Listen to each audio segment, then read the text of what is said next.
This is lesson number 3 in your journey to get started selling on your eBay store. So at this point, let's review real quickly what you've already done.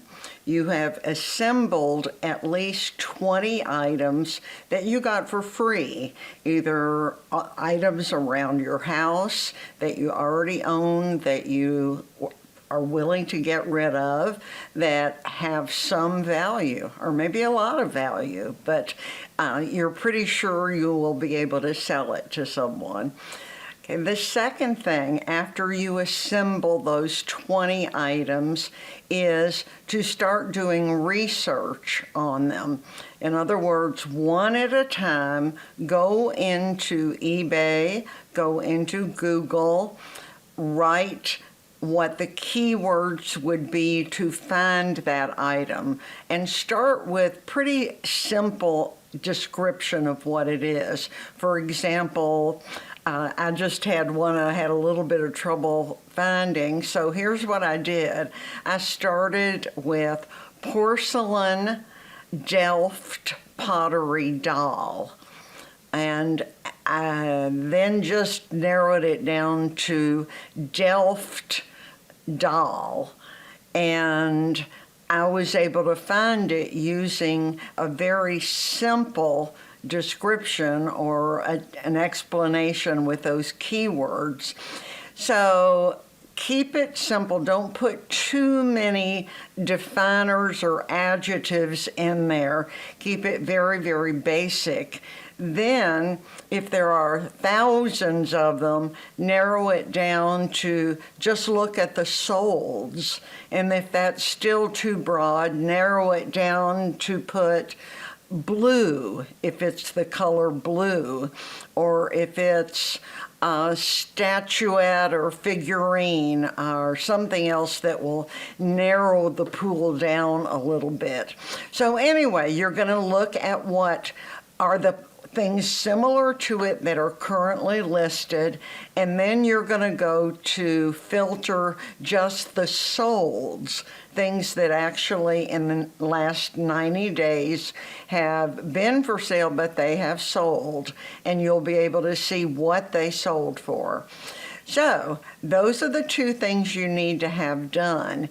Then the third thing is what we're going to do today, which is to put them into an inventory spreadsheet. So I'm going to be sharing my spreadsheet with you.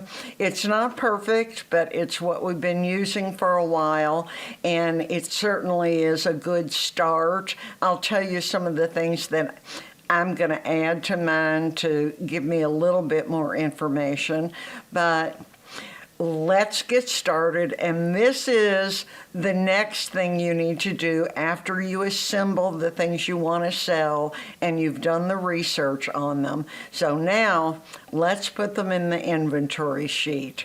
So let's go to my inventory sheet, okay?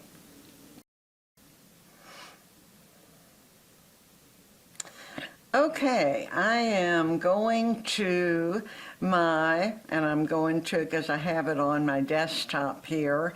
Let me go all the way back to the top.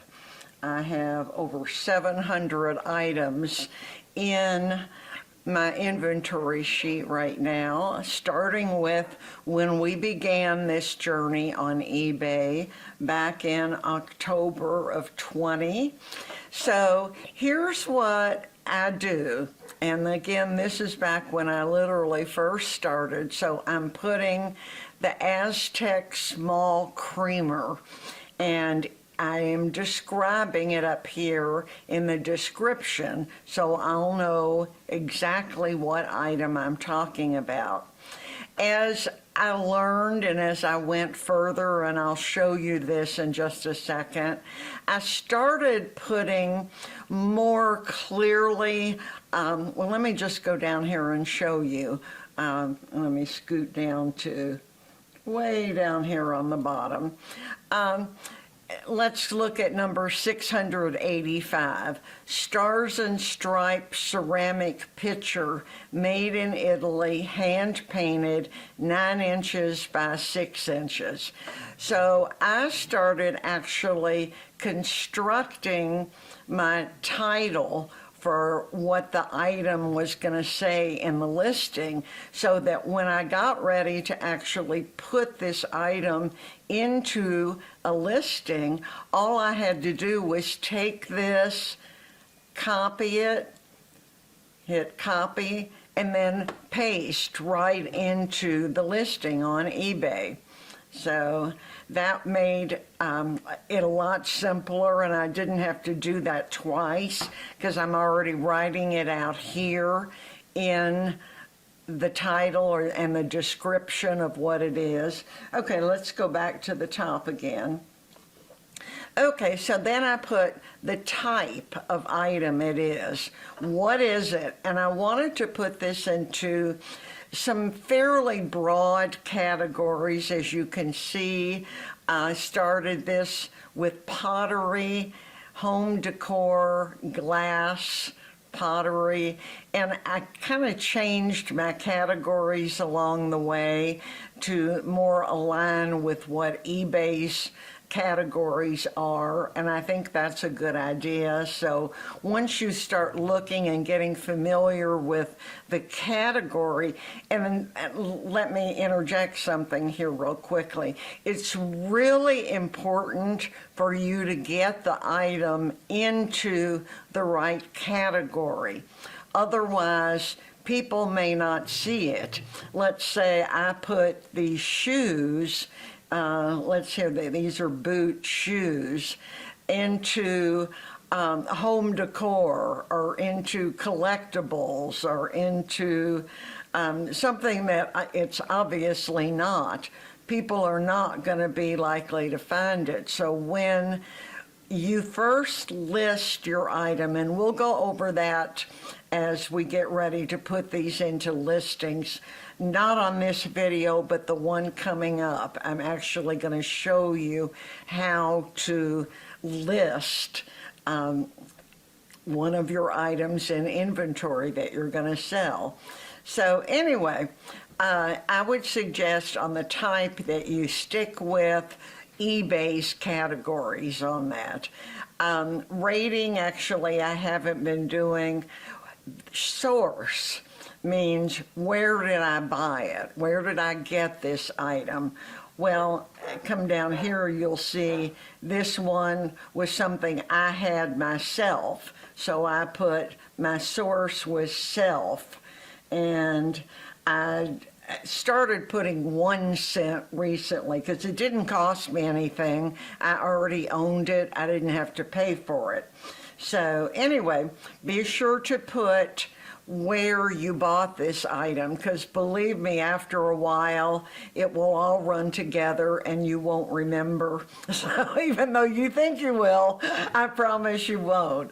Okay, then the next column is the date that I listed this item. So this was listed for since October the 11th, 20. It still has not sold. That tells me this was not a good buy, because it's been listed for what, 8 months now and has not sold. Even though I just paid 99 cents for it, and I have reduced the price a couple of times, not a good buy. So this tells me the days in the store, and I haven't been doing a good job of doing this and keeping up with it. I need to start doing a better job of that so I can see how long it's actually taking things to sell. Then the next thing that comes is the date that it sold. So that's an important one. And when I actually list something, I highlight it over here in this column where I list, I highlight it in yellow. Then when something sells, I type in sold and highlight that in yellow, but also write out the word sold in all caps and red so I can look through my list really quickly and see what has sold just by glancing and scrolling down. So I like to make it visually so that it shows up without my having to do a lot of searching for it. Okay, the cost of the item, what did I pay for it, is what goes next. So dates sold, days, I don't remember what this one was. Let me scoot that over. Oh, total days listed, and that should have been this. That's a duplicate. Days in store, total days listed. Again, I haven't been doing a good job of keeping up with that. Okay, so my cost is what did I pay for it? The next item is price. What am I selling it for? So what is my list price in eBay? And then Max has this set up so it calculates the price ratio to what the cost of it was. In other words, the 4 times rule comes into play here. Did I get at least 4 times what I paid for it? And this is showing me that when this sells, if it does, that I had a 4.03 ratio. This one's a 3.54, and so on and so on. Now, some of them that I feel like there's more value, and my research showed me there's more value, actually have a much higher return. The price was $3. I have it listed for $34.97, and that is an 11.66 price to cost. Okay, let's keep moving across the categories. Okay, so we had sale price, what they actually sold for. Compare, I have not done a good job of keeping up with that. In other words, you know what, I'm not even, Max didn't explain that one to me, which probably is why I haven't been keeping it. Weight, that's important. I haven't been putting it on this sheet because we keep a separate sheet just for shipping cost. And the last thing we do after we make a sale is weigh it a second time to make sure we're getting the accurate weight with the weight of all the shipping material, the boxes, the packing material, if there's another box in the box. So that can change your weight significantly. And again, we don't really need to do dimensions on that on here because we do it on our shipping records. And the shipping cost, again, is calculated on that shipping sheet. If you want to keep it all in here, it probably is not a bad idea because we have, in a few instances, ended up losing money on shipping because I underestimated the weight or the distance that it would be traveling. The further the buyer is from you, the more it costs to ship it. So sometimes it's hard to know exactly what that final shipping cost is going to be, but you have to put that in your listing. If you're doing Facebook calculated shipping, and we're weighing that right now, we're using a third-party shipper that I think is about the same cost as Facebook calculated shipping, so we're considering making a shift back onto Facebook calculated shipping. So, okay, then the next thing, I'm not putting my pictures here, but if you want to, you could do that. Promotion fee, so if you actually advertise or promote your listing on Facebook, you can put that information here. This is for Facebook's fees or any other fees that we had. And then actually this row is where I put, let me show you what this does when I highlight this, and let's see if this will work for us. I'm going to copy that link and then go back over and put it into Google, and that should take me to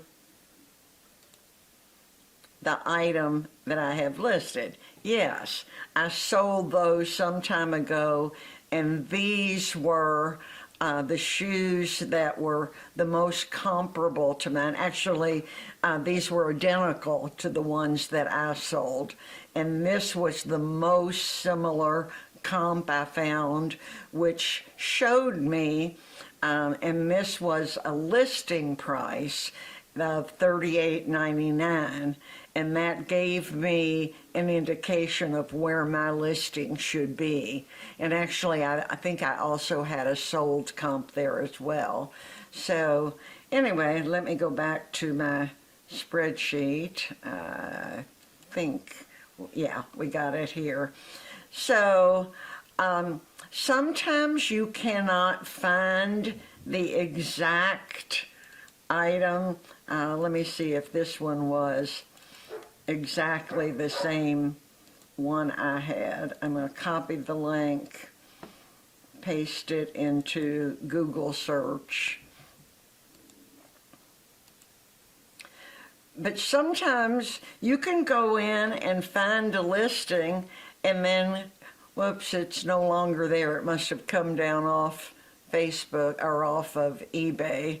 So anyway, I started to say, sometimes when you go back months later to look at it again, it's no longer on there any longer. Thus, the case that I just showed you as an example there, it's no longer on eBay. It's obviously sold, and it's been past the 90 days that it would stay up as a sold comp. So it's always something that I use as I'm listing something. I very rarely ever go back to it, but it's really helpful to have there at the time that you are listing.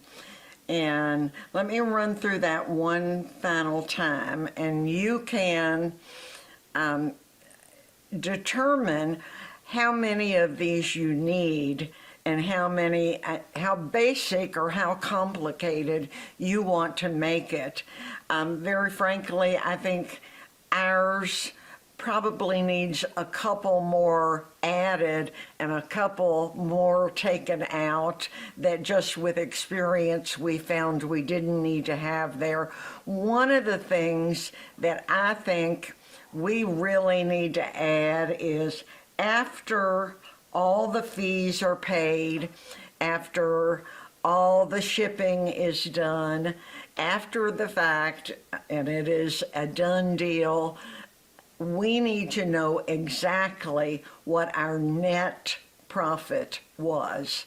Now, we can look at this and see our gross profit, but we need to deduct from that what our eBay expenses were, what our shipping costs were, what our promotion costs were, what our packing costs were, and then taxes have to come out as well. Don't forget, it's a business, you have to pay taxes on it. So by the time you whittle down your gross profit, then you're left with somewhere close to 45 or 50%, which is, and maybe a little higher in some instances. But it's not all profit, my friends, so you have to take that into consideration. So set up, now again, if you have experience using Excel spreadsheets, you will not have any trouble at all doing this. Max loves to do spreadsheets. Me, Not so much. As a matter of fact, not at all. So if you feel like you're not able to do this on your own, there is one particular software program that I would recommend for you, and it's the one that Hustlin' Hooks sells. Their price is quite affordable, and they do a great job helping you with it. So we actually have bought it, and we just haven't implemented it on my computer yet. So take a look at that. Hustlin', Hustlin, Hooks, Hooks. They are very successful eBay full-time sellers. So this is from somebody who not only does it, but does it very well, and they created this program for themselves and made it available for us. So next time we talk, you will have your 20 items listed in your inventory sheet, right? Right. And then we will go through one at a time and list them, first by putting them in the right category. Then if when you list them into your inventory sheet, you have done a good job. I'm going back here to show you where I started doing a good job. Oh, kind of this one, although I did get better. Here's one, Woolly Bear Wear Knit Pullover, one for zip and Nordic pattern, size large. I did leave out the word women's size large. I probably should have put that in there because women are going to be searching for women's clothing, not men's clothing. So anyway, start putting your inventory list with the actual wording you want to use for your title and then for your description. It'll make life much easier, I promise you. So I will see you in a week with lesson number 4. So get your first 20 items in there, and then we'll be on our way, and you will have started your eBay business. Yay! Thanks for being with me for lesson 3. I'll see you again in a week, and we'll get right to listing your items. Thanks for being with me. See you next time. Bye.